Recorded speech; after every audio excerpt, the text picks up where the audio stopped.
Ay, amor, ay, amor, kinikilig tong talaga. Ay, amor, ay, amor, umiibig si Rosalinda. Malapit na akong umalis sa bulok na bahay na tono. Doon na ako titira sa bahay ng daddy ko. Sa mansyon kung saan ako nababagay. Humihingi siya ng tawad para sa kasalanang nagawa niya. In fairness sa Nanay Dolores mo, ha? Ang hilig-hilig niya kausapin ka sa panaginip mo. Ayoko naman talagang lumayo eh. Pero alam kong hindi na ako mapapatawad pa ni Rosalinda. Eh, hindi kaya yung tinutukoy niyang kasalanan yung palabasin ka ng anak niya? Patatawarin ko na siya. Nasaan ka ba? Papunta ako kay Becky. May problema kasi siya eh. Ganun ba? Gusto ko lang malaman ng totoo. Kayo po ba talaga ang nanay ko? Itataya ko ang buhay ko at kaluluwa. Ikaw ang anak ko. Wala nang iba.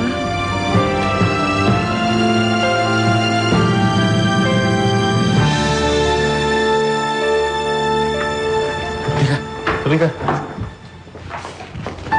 Sige, ako na yan. Evangelina? Abril? Alfredo?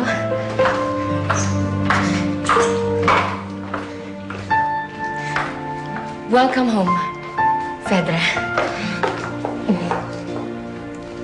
Salamat po.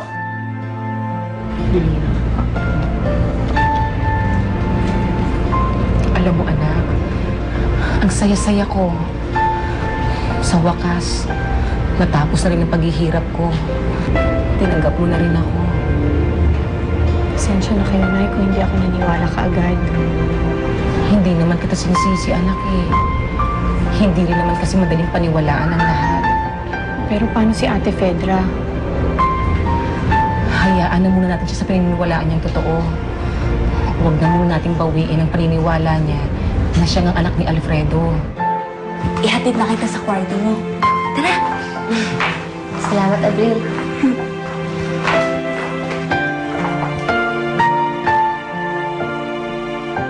Ito na ang simula.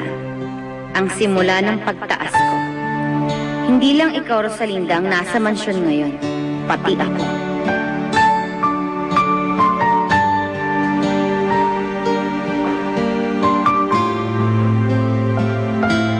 Kung pwede sana, ilihim muna natin ito sa lahat para walang gulo.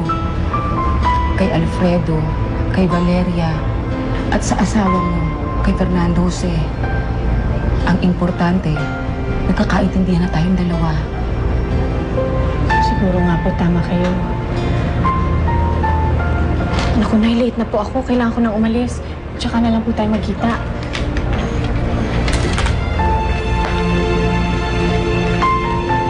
Wait tayo. Sige po, Nay. Anak, mag-iingat ka, anak, ha? Ingat ka, anak. Buti nga, nakakatakas na ako ngayon eh. Hindi na kasi maigpit si Mama. Kaya pala, napapadalas na yung paglabas natin.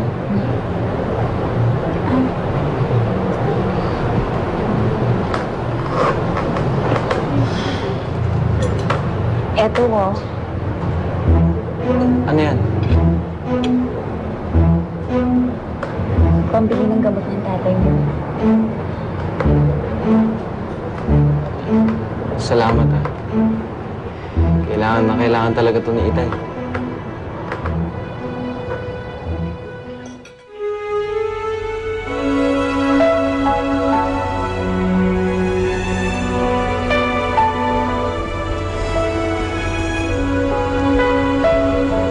Nasaan si Rosalinda?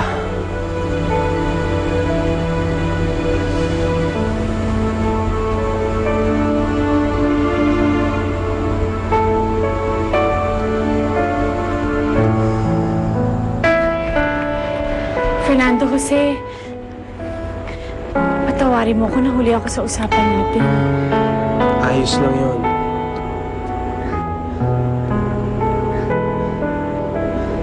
Ano to?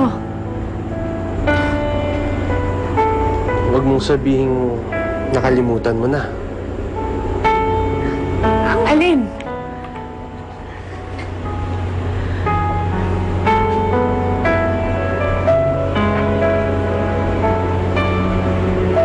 Happy Monthsary.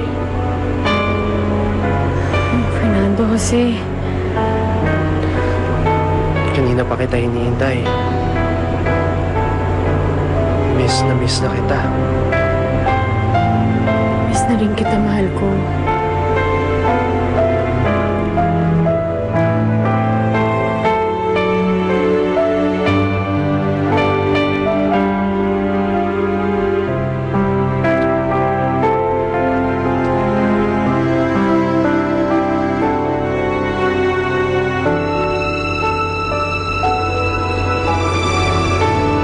Hindi ako mabubuhay nang wala ka, Rosalinda. Kayo ng anak ko.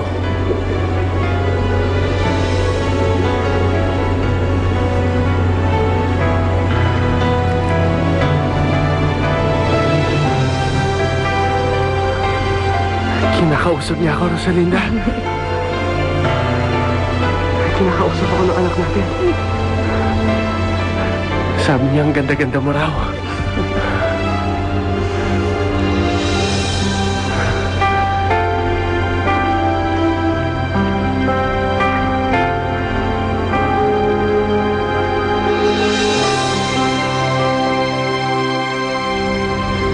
At ang sabi niya, ang ganda-ganda ng boses mo. Bolera na pala ang magiging anak natin, Fernando Jose. Bakit naman bulera? Eh, totoo naman, maganda ang boses ng mama niya.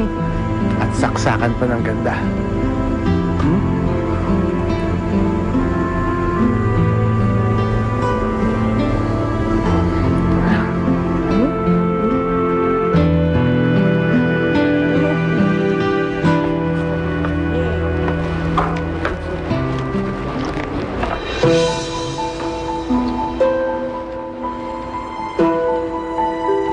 Tingnan mo, Berta.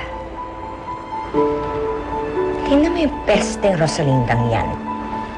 Hanggang ngayon, silang dalawa pa rin ang anak ko. Hindi ko alam kung kailan ko sila mapaghihiwalay. Kailan ko kaya mahahanapan ng baho ang babaeng iyan? Si Rosalinda.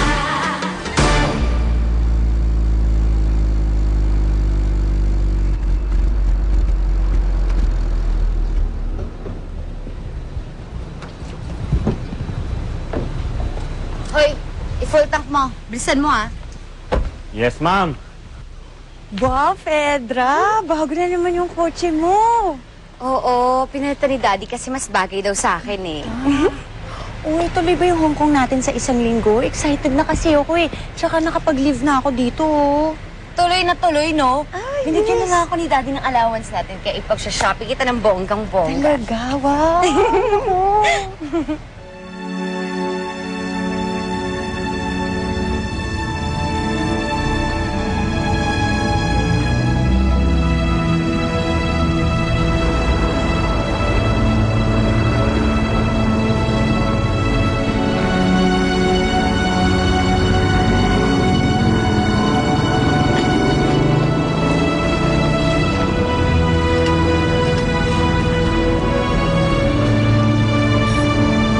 Nay? Ay, anak. Halika, maupo ka. Dahan-dahan, ha? Pasensya na kayo, Nay. Nahirapan akong tumakas kaya nahuli ako. Ayos lang yun. Eh, nalibang naman ako sa kakatingin sa mga taong dumaraan dito, eh. Ang importante, nandito ka na. Salamat po. Oh, kamusta ka, anak? Kamusta pagbubuntis? Okay po, medyo sumasakit lang po yung likod ko paminsan-minsan. Alam mo, ang gagawin ko dyan. Palagyan mo. Kung saan-saan mo kasi ako pinapupunta eh. Asan ka na ba? Ha? Wala ka pa? Alam mo, uwi na lang ako dun sa bahay. Tapos nun, tawagan mo ako, magkita na lang tayo ulit, okay?